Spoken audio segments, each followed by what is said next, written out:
ওই জান্নাতি ব্যক্তিরা বলবে, কোন কারণ তোমাদেরকে জাহান্নামে আনলো? তখন জাহান্নামী ব্যক্তিরা প্রশ্নের উত্তরে 4টা কারণ বলবে, আমরা 4টা কারণে জাহান্নামে আসছি।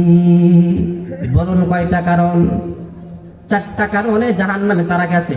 1 নম্বর কারণ বলবে, ক্বালু লাম নাকু মিনাল মুসাল্লিন, আমরা মুসল্লি ছিলাম না, আমরা দুনিয়াতে থাকা অবস্থায় নামাজ আদায় করতাম না। ক্বালু লাম নাকু মিনাল মুসাল্লিন, আমরা মুসল্লি ছিলাম না। মুসল্লি কারে বলা হয়? মুসল্লি সাপ্তাহিক জুমার নামাজ পড়ার নাম মুসল্লি না।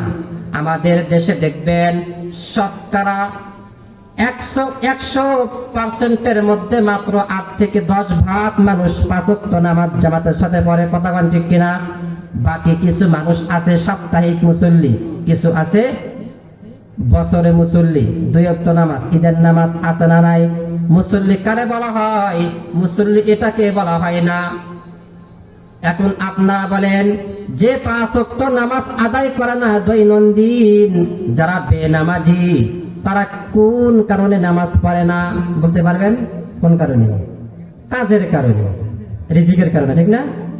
এখন আপনারা বলেন, রিজিকের কারণে মানুষ 5 ওয়াক্ত নামাজ পড়ে না, রিজিকের মালিক কে? রিজিকের মালিক আল্লাহ, এটা ঈমানি বিশ্বাস থাকতে হবে যে রিজিকের মালিক আল্লাহ। এখন আপনারা বলেন, রিজিকের মালিক আল্লাহ, ওই আল্লাহ যেই পদ্ধতিতে আমাদেরকে রিজিক তালাশ করতে বলছেন, আমি সেই পদ্ধতিতে রিজিক তালাশ করব না আমি আমার পদ্ধতিতে রিজিক তালাশ করব? কার পদ্ধতি? আল্লাহ না?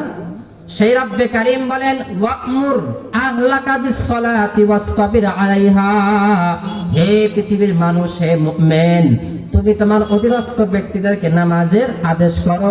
ওয়াসতাবির আলাইহা, তুমি নিজেও নামাজে অটল থাকো। এরপরে কি হবে? আল্লাহ বলেন, লা নাসআলুকা রিজকা, আমি তোমার থেকে রিজিক চাই না, নাহনু নারযুকু, আমি তোমাকে রিজিক দান করব। কথা বুঝতে পারছেন?